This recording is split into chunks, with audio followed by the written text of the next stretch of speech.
right about everything that you said.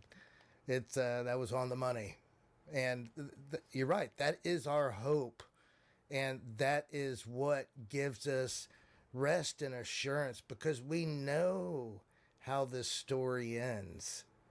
We have the playbook. We know how this ends.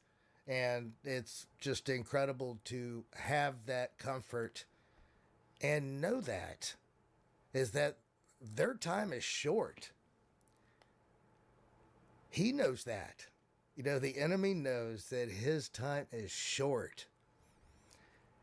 But a lot of his minions, they're under the belief that they're going to beat this thing. They have no idea, but that is his deception within his own group.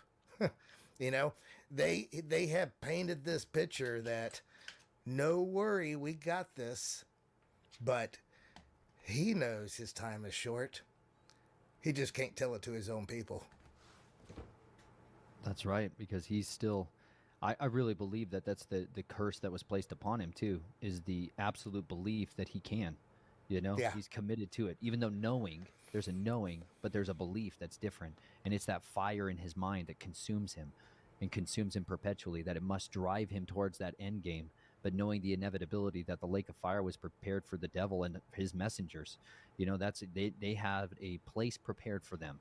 He went and made a house for them, and it is Yeah. judgment. It is destruction, and it is ruthless. But that's why it says he comes down with great wrath. The dragon Yes. comes with great wrath because he knows his time is short, like you said, and he goes to wear out the saints. So his effective strategy is a war of attrition, right? It is literally the war of attrition where he is going to wear people out. So that's why all the time I think the most important scriptures we can ever be looking at are the ones of encouraging others to stir each other up, because ultimately at the end of the day it's a war of endurance that we must overcome, endure to the end that we might be saved. And that's why we can stir each other up and have these opportunities. And I thank the Father that we still have the means to do this right now. I didn't know, man, Amen. when you were sitting there, how many of you, when you were sitting there in 2020, right? 2021 lockdowns and all the other stuff's getting rowdy out there. How much time did we really think we would have the means to be able to do this still? I didn't know if we'd have another year of it. I didn't know if that was going to be the reality, if all of us were going to be shut off, Yeah. shut off. No means of communicating outside of it. It doesn't take long. I just went through Hurricane Helene out here. Do you know how fast communication broke down? Like the effect of a total communications blackout is deafening in modern society. Let me tell you, it is a lot more shocking today than I can even describe to you. I had people that were within 12 hours of losing the ability to use their phones and their communications. They were going through active withdrawals like I've seen with opioid addiction and meth addictions. I watched people going through addiction withdrawal, and they were losing their minds because they could not communicate in a world where we have been fed constant changing information and shining lights, and that goes off. People come unglued. People They come unglued do. when they literally go through withdrawals. And this now imagine that in another 6 months or another year, how much more so. And so then the demand for the ability to communicate. There was one cafe in this town that had power, right? Continuity of government area. There's still power to certain critical infrastructure. But they had Wi-Fi through Starlink. They had Starlink and all these little places that had Starlink where it became these hubs. And all people wanted to do was get on their cell phones. They just wanted to get back on their cell phones and get a sense of normalcy again. They just thought that the world was going to be okay as long as they could get back on their phones. And it sounds silly and it's funny to think about now, but like when you're in it, and you have no idea what's happening out there. There was rioting and looting and stabbings and shootings over water at Walmart within the first 12 hours. Didn't make the news, will never make the news, but there was break-ins. This gal was talking to me about going door to door in her apartment complex and strong arm robbery so she could get dog food for her dogs within 12 hours. It was like Yeah. the veil of what our societies are surviving on is getting thinner and thinner. And the reality Absolutely. is, when communications are destroyed, when those things are disrupted, the fruit of what people's real lives are comes boiling to the surface. And I tell you, It it is our does. society is living in a facade, is living in a very thick veneer, a very coat of makeup covering up the reality of what's really going on right there. But when those things go off, you see it really quickly. Oh, it's teetering on the line. I've done a few spills here on the show about why everybody should have a ham radio set up. That's what's on the wall behind me is anyways. Because information is your lifeline.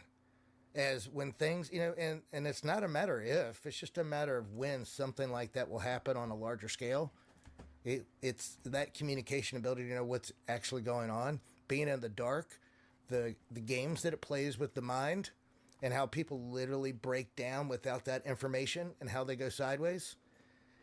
It's you're right. They walk such a fine line of psychosis. It's you're absolutely right about what you said.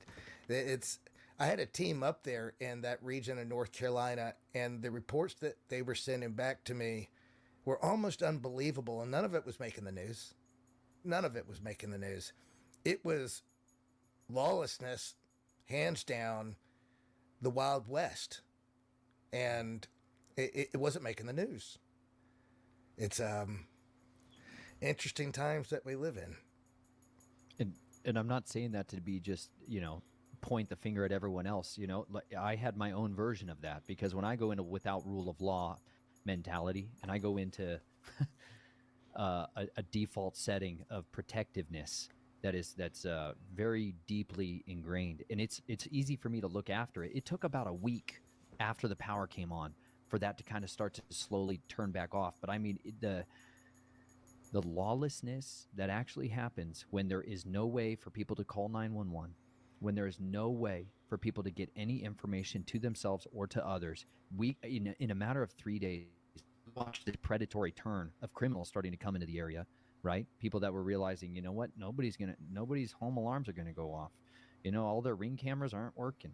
Like all of those criminalistic mindsets start looking real predatorily at all the prey. And you can see that shift happen in somebody that's more shepherd minded. Their version of it comes out, because to me it's a lot more comfortable environment. That, full disclosure, I used to pray for that all the time. I used to sit there when I was miserable and bored in the normal doldrums of day jobs. I was praying for the end of the world. I was longing for, I wanted all of the grid to go down, and I wanted that. I wanted to be able to operate in a world of chaos, because to me that was familiar, that was comfortable. And I felt so much more at ease in navigating a society of criminals. And so to see that fabric starting to rip apart, but now I'm in this position of life where I have a family, I've got children, and I've got all these other needs that are going on, friends and families and communities that I care about.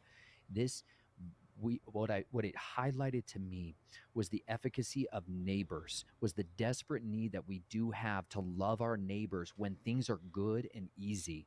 Because when those relationships are tested, you shouldn't be finding out who your neighbors are, and they shouldn't know who you are during the crisis. When you have already done that bridge building to the best of your ability, it was the most beautiful thing to get to see neighbors coming together and looking after each other. Because I'm telling you, there's a lot of people who don't love their neighbors, who come stalking in the darkness in that regard. But when you have built up some of those, you've invested in the non-material asset of relationships ahead of times, it is one of the most fruitful things that can come back to you during times of crisis and calamity. And this is why we have this principles to guide us, why the power of the scriptures to unite us, to give us the ability to enter into the fellowship of suffering with other believers who have suffered these experiences and know how to navigate it and come together and bolster each other up and help each other in our times of needs, is one of the most beautiful things to get to experience. But I tell you, it took a while to come off the edge, to come off the wall. Yeah. You know what I mean? Yeah. It takes a while to come off the wall, because it's still, man, they're just not 35 miles from me. It's still like that. It's still, there isn't any change that this isn't ended. There's still no power. There's still no water. There's still nothing for so many of these people. And it's like that out there, man. People are getting, they're shooting, shoveling, and shutting up. People are getting put in the ground who go trespassing around. People are getting executed. Vigilante style justice happens right over there. And you know what? Right now. It's not going to go away. That's going to be the norm for that region for a long time. Yeah.